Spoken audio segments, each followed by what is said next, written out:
So I recently got the chance to visit DICE's studios in Stockholm to have a hands-on with the first few missions of Mirror's Edge Catalyst. I was running around the City of Glass, which is almost a character in itself. See, Mirror's Edge is now an open world game, and whilst playing it, I wondered why it hadn't always been this way. The parkour system makes it a perfect game for free roaming, and I personally just wanted to explore and explore.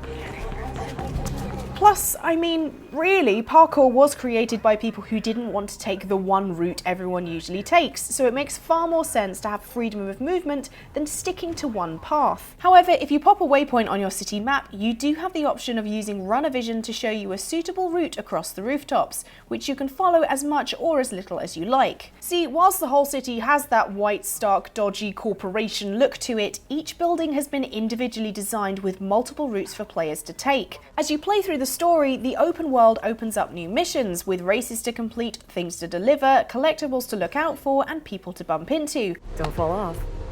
There she is! So I felt like I was exploring an actual city rather than wandering around a big empty map with the illusion of freedom. As you run around the city, you'll notice that Faith's iconic first-person free-flow movement has been given a real upgrade. Movement feels a lot smoother than the first game, and because you can take multiple routes, the gameplay emphasis has now moved from puzzle platformer to parkour platformer. Whilst there are fairly linear missions that will satiate those of us who do love a good puzzle platformer, you'll spend less time standing in a corridor looking around for the one ledge you need to wall jump onto, and more time leaping around buildings at speed doing multiple cool stunts. You're encouraged to build up momentum and be swift as you move around the city, with DICE describing Faith as a first-person projectile. See, Mirror's Edge Catalyst has an all-new combat system that better encapsulates Faith's parkour skills, and it's so fun. When playing, I found that I was actively looking forward to bumping into enemies just so I could beat them to a pulp with Faith's fighting skills. There are different enemies from basic to badass, and all require a different approach, meaning that fights are always pretty varied. Do you face them head on? Do you dodge and dance around them, or do you back off and try a run up to help you take them out? You can also choose different approaches to enemies in terms of choosing whether to stop and fight or just push them to one side and carry on, keeping your momentum going. If you build up enough speed, you become impervious to bullets, and because of multiple enemies all trying to turn Faith into mincemeat with gunfire, there are some sections where your parkour skills and quick takedowns really do need to take preference over your desire to fully stop and kick some ass. I must say that having Faith take down an enemy in one fell swoop before running straight on without losing any speed was one of the most satisfying first-person gaming experiences I've ever had.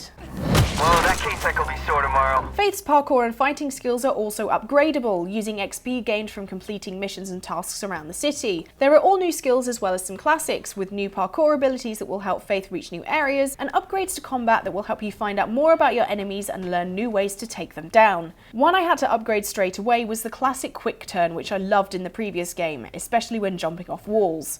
However, I spotted some pretty nifty new things. Yes, Faith Connors will be joining the elite rank of gaming characters who have a grappling hook. I can only imagine the cool stunts we'll be able to pull off with a first-person grappling hook attached to a parkour expert. From the menu, it looks as though it will add to the parkour gameplay and open up new areas of the city, rather than replacing anything and risking making the city seem smaller. Another new addition that works really well is social play. Now, Catalyst is a single-person game, so don't think you'll be seeing other players running around the rooftops with you. However, you have the opportunity to see their echoes running around should you take on one of their time trials. See, as well as general leaderboards on developer-created races, social play gives players the chance to create their own challenges for people anywhere on the map, whether that be a time trial along a route of checkpoints they've created, or a spot for people to reach and discover. You can claim billboards with your own tag and customize your echo to show how far you've gone in the game. So there's a lot of friendly competition to be had.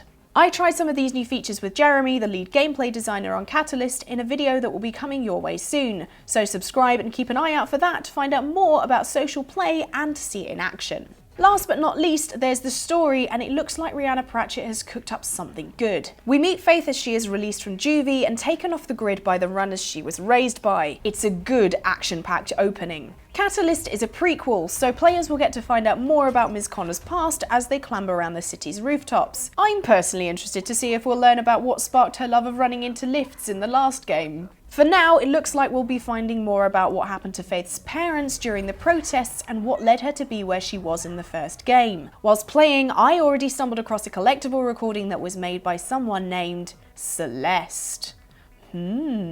So there's some more info on Mirror's Edge Catalyst. Are you looking forward to more adventures with Faith? Let us know in the comments below and we will see you next time. Bye!